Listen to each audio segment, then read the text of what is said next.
धर्मांतरण करने के बाद हिंदू केवल हिंदुओं का दुश्मन नहीं होता बल्कि देश का भी दुश्मन हो जाता है। ये डॉक्टर शाहीन जो हापुड़ और सहारनपुर में आतंकवादी अड्डा खोलना चाह रही थी, ये 10वीं और 12वीं में इसने टॉप किया था लखनऊ में। उसके बाद इसने प्रयाग से सरकार गवर्नमेंट कॉलेज से इसने एमबीबीएस किया, कानपुर से इसने गवर्नमेंट कॉलेज से इसने पीजी किया, गवर्नमेंट डॉक्टर हो गई, बाकायदा टीचर प्रोफेसर हो चुकी थी। इसके बावजूद ये भारत को बर्बाद करने की पूरी प्लानिंग कर रही थी, जैसे मोहम्मद के लिए काम कर रही थी, महिलाओं का आतंकवादी दस्ता बनाना चाह रही थी। और हापुड़ और सहारनपुर में तो बाकायदा इसने आतंकवादी कैंप के लिए पूरी जगह भी ढूंढ लिया था।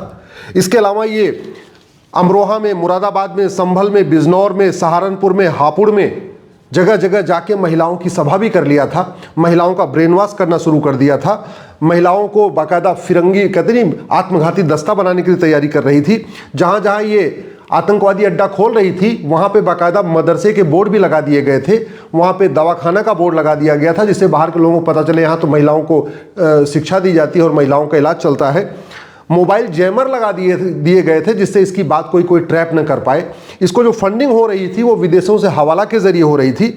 इसके अलावा यहाँ भारत के अंदर जो नकली दवाओं का कारोबार करते हैं वो भी फंडिंग कर रहे थे, जो ड्रग स्मगलर हैं वो भी इसको फंडिंग कर रहे थे। इसके एनजीओ को विदेशों से एफसीआरए के जरिए फंडिंग आ रही थी और इसका मंसूबा था भारत में फिदायीन हमला करना, महिलाओं को आत्मघाती दस्ता बना के उनको जगह जगह अलग अलग शहरों में जाके बम विस्फोट करवाना। सवाल यह है कि आखिर क्या कारण है कि जैसे ही हिंदू कन्वर्ट हो जाता है वो हिंदुओं का दुश्मन हो जाता है, जैसे ही हिंदू कन्वर्ट हो जाता है वो भारत से नफरत करने लगता है, भारत की संस्कृति से नफरत करने लगता है, भारत के देवी देवताओं से नफरत करने लगता है, भारत के त्योहारों से नफरत करने लगता है। ऐसा उसको क्या पढ़ाया जाता है, ऐसा उसको क्या सिखाया जाता है कि एक पढ़ी लिखी लड़की जो 10वीं में टॉपर थी, 12वीं में टॉपर थी, एमबीबीएस किया, पीजी किया, उसके बाद गायनोलॉजिस्ट बनी, डॉक्टर बनी, बहुत सारे काफ़ी समय तक इसने मेडिकल कॉलेज में पढ़ाया और वो जैसे मोहम्मद के लिए काम करने लग गई। हम ये तो नहीं कह सकते कि जो डॉक्टर शाहीन थी ये अनपढ़ थी, अनाड़ी थी, गंवार थी। हम ये भी नहीं कह सकते थे नहीं छोटा मोटा काम करती थी, 10वीं 12वीं में पढ़ी हुई थी। ये तो बाकायदा पीजी थी। तो कुछ तो गड़बड़ है, कुछ तो गड़बड़ है, इस बात को समझना पड़ेगा। मैं पहले भी कहता रहा हूँ, वेद पुराण बाइबल कुरान एक समान नहीं होता, मंदिर मस्जिद एक समान नहीं होता, अजान और भजन एक समान नहीं होता, गुरुकुल और मदरसा एक समान नहीं होता, इसमें अंतर है। लेकिन हमारे संविधान की शपथ लेने वाले आज तक इसी गलतफहमी में पड़े हुए हैं कि नहीं वेद पुराण बाइबल कुरान एक समान, गुरुकुल मदरसा एक समान, अजान और भजन एक समान, सारे मजहब एक समान, हिंदुज़म, जैनिज़्म, बुद्धिज़्म, सिखिज़्म, इस्लाम, क्रिश्चियनिटी एक समान, सभी किताबों में एक ही बात लिखी हुई है। ये गलतफहमी आज भी संविधान की शपथ लेने वाले सांसदों, विधायकों, मंत्रियों और जजों को है। ये जो शाहीन है ये बुनकर थी, यानी आज की डेट में कहें तो आपके वाराणसी में, प्रयाग में, आजमगढ़ में, मिर्ज़ापुर में, भदोही में, लखनऊ में बहुत बड़ी मात्रा में बुनकर हिंदू हैं। और वो जो बुनकर हैं उनको कुछ एरिया में SC/ST का दर्जा मिला हुआ है, कुछ एरिया में OBC का दर्जा मिला हुआ है। तो अगर शाहीन कन्वर्ट नहीं हुई होती, इसके पूर्वज कन्वर्ट नहीं हुए होते तो ये भी हिंदू रहते। अगर ये हिंदू होते तो आतंकवादी नहीं बनते। और आज के 7 पीढ़ी पहले ये शाहीन भी हिंदू थी, इसके जो दादा परदादा थे वो भी बुनकर थे। मुगलों के समय में जो बुनकर थे उनको जुलाहा कहा जाने लग गया, जो कन्वर्ट हो गए उनको जुलाहा नाम दे दिया गया। बात वही है, बुनकर शब्द को फारसी में जुलाहा कहते हैं। तो जब मुगलों के समय में ये कन्वर्ट हुए तो जो हिंदू बुनकर कन्वर्ट हो गए उनको जुलाहा कहने लग गए। और जुलाहा कहते कहते बाद में उनको अंसारी कहा जाने लग गया। तो ये जितने अंसारी हैं आपके खासतौर पे पूर्वांचल में, लखनऊ में, गोरखपुर में, आपके अयोध्या में, आपके प्रयाग में, वाराणसी में, सबके सब हिंदू हुआ करते थे। इसके भी पूर्वज हिंदू में थे, लेकिन कन्वर्ट हो गई तो देश के साथ गद्दारी, देश के साथ मक्कारी, देशद्रोह, बम ब्लास्ट, आत्मघाती दस्ता, हिंदुओं से नफरत, भारत से नफरत, भारत के त्योहारों से नफरत, भारत की संस्कृति से नफरत, सब कुछ शुरू हो गया। ये तो हो गई समस्या। समाधान क्या है? समाधान ये है कि जब भारत का विभाजन मजहब के आधार पर हो चुका है, फिर मजहब के आधार पर नियम कानून क्यों चल रहा है, मजहब के आधार पर आयोग और मंत्रालय क्यों चल रहा है, मजहब के आधार पर बोर्ड और ट्रिब्यूनल क्यों चल रहा है, मजहब के आधार पर लोन और वजीफा क्यों चल रहा है, जब मुगल चले गए तो यहाँ मदरसा क्यों चल रहा है, जब अंग्रेज चले गए तो मॉन्टेसरी स्कूल, मिशनरी स्कूल क्यों चल रहा है, जब देश का विभाजन मजहब के आधार पर हो गया फिर ये मुस्लिम लॉ क्यों चल रहा है, यूनिफॉर्म सिविल कोड का लागू क्यों नहीं हो रहा है, जब देश का विभाजन मजहब के आधार पर हो चुका चुका है, तो फिर मदरसा और मिशनरी स्कूल बंद करके, मॉन्टेसरी स्कूल बंद करके भारत में राइट टू इक्वल एजुकेशन क्यों नहीं लागू किया जा रहा है? समान शिक्षा लागू क्यों नहीं लिया जा रहा है? One nation one education board, one nation one syllabus, one nation one curriculum, 10वीं 12वीं तक सब बच्चे एक किताब पढ़े, एक जैसा पढ़े, ब्रेन वॉश करने का मौका ही नहीं मिलेगा।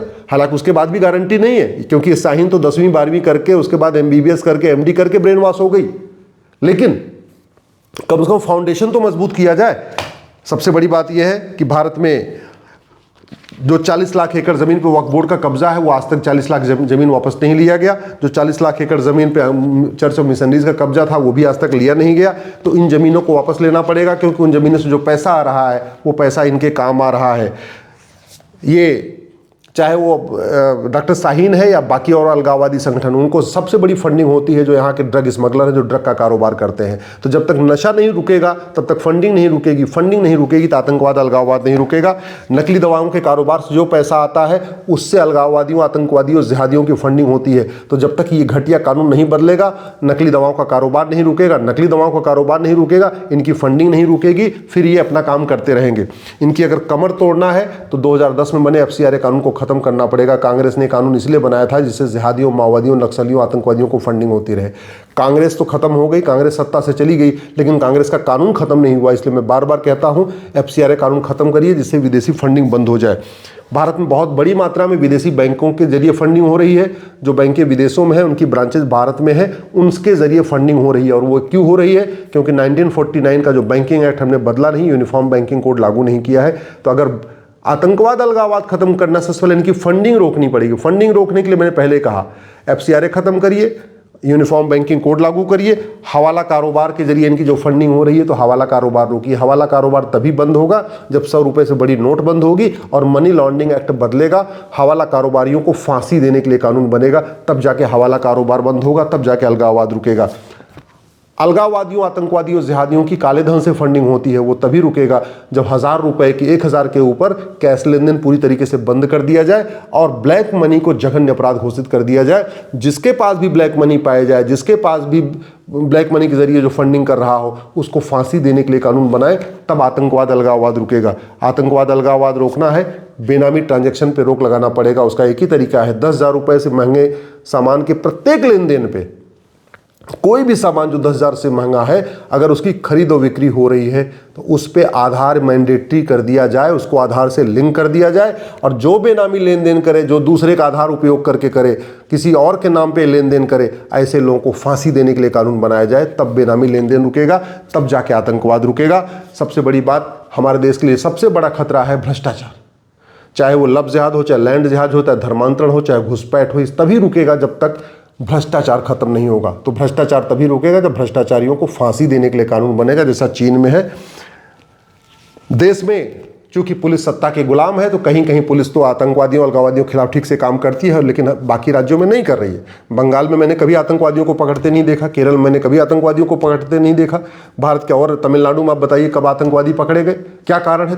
भाई इनका स्लीपर सेल तो पूरे देश में काम कर रहा है। आतंकवादी हर जिले में काम कर रहे हैं, जिहादी हर जिले में काम कर रहे हैं, धर्मांतरण हर जिले में हो रहा है, घुसपैठिए हर जिले में है। फिर भी जहां बीजेपी रूल्ड स्टेट है वहां तो ये सब कार्रवाई हो रही है, नॉन बीजेपी रूल्ड स्टेट में कोई कार्रवाई नहीं हो रही है। क्यों? क्योंकि पुलिस सत्ता के गुलाम बनी है। तो पूरे देश की पुलिस तभी एक जैसा काम करेगी जब यूनिफॉर्म पुलिस कोड होगा, ये 1861 का घटिया पुलिस एक्ट खत्म होगा, पुलिस चार्टर लागू होगा, पुलिस रिस्पॉन्सिबल होगी, पुलिस अकाउंटेबल होगी, पुलिस को स्वतंत्र बनाया जाएगा, पुलिस को निष्पक्ष बनाया जाएगा। मैं पहले भी कह चुका रहा हूं, भारत की राष्ट्र की सुरक्षा के लिए एक नहीं कम से कम 10 खतरे हैं, लेकिन हमारे और उससे निपटने के लिए हमारे पास कानून है, नेशनल सिक्योरिटी एक्ट, लेकिन इसमें लिखा ही नहीं है कि राष्ट्र की सुरक्षा के लिए क्या क्या खतरे हैं।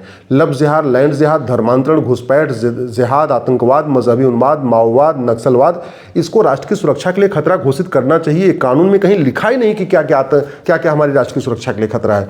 हमारे पास अनलॉफुल एक्टिविटी एक्ट है, UAPA है, लेकिन इसमें लिखा भी नहीं है कि क्या क्या अनलॉफुल एक्टिविटी है। इसलिए मैं सरकार से निवेदन कर रहा हूं, NSA बदलने के साथ साथ इसमें संशोधन करने के साथ साथ UAPA में संशोधन करें। आतंकवाद, जिहाद, मजहबी उन्माद, धर्मांतरण, घुसपैठ, लव जिहाद, लैंड जिहाद को अनलॉफुल एक्टिविटी डिक्लेयर करें, जिससे कोई कन्फ्यूजन न हो, पुलिस आराम से इनके खिलाफ ही लगा सके।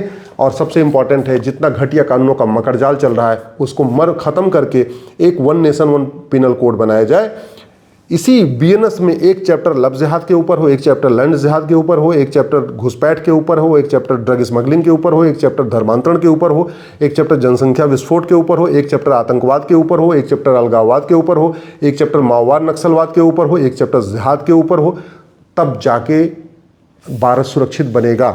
अगर देश को बचाना है तो सबसे पहले हमें भी इसको, ये जो हमारा एविडेंस एक्ट है इसको बदलना पड़ेगा, जो साक्ष्य अधिनियम इसको बदलना पड़ेगा, क्योंकि आतंकवादी जो बम ब्लास्ट करके खुद मरने के लिए तैयार हैं, ये पुलिस के चार डंडा मारने से सच नहीं बताएंगे।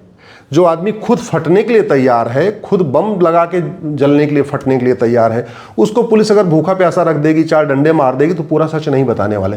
पूरा सच उगलवाने का तरीका यह है, कानून बदला जाए, नार्को पॉलीग्राफ ब्रेन मैपिंग को मैंडेटरी किया जाए, इसका सजीव प्रसारण किया जाए, पूरा दुनिया देखे, पूरा देश देखे इन आतंकवादियों के मन में क्या चल रहा था, इनको कौन बचा रहा था, इनको कौन प्रोटेक्ट कर रहा था, कौन कौन इनके पीछे लगा हुआ था।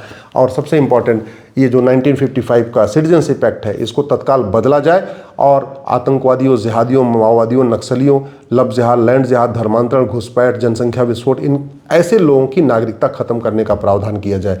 भारत तभी बदलेगा जब कानून बदलेगा, जब सिस्टम बदलेगा, जब देश बदलेगा। जब तक जस्टिस विद इन ईयर लागू नहीं होगा, जब तक साल भर के अंदर ऐसे लोगों को फांसी देने के लिए कानून नहीं बनेगा, जब तक समान शिक्षा समान नागरिक संहिता लागू नहीं होगी, जब तक समान धर्मस्थल संहिता नहीं लागू होगी, जब तक घर वापसी के लिए सरकार और समाज एक साथ नहीं आएगा, जब तक प्रत्येक मंदिर को हम घर वापसी का केंद्र नहीं बनाएंगे, तब तक भारत सुरक्षित नहीं हो सकता और आने वाले टाइम में खतरा और तेजी के साथ बढ़ेगा।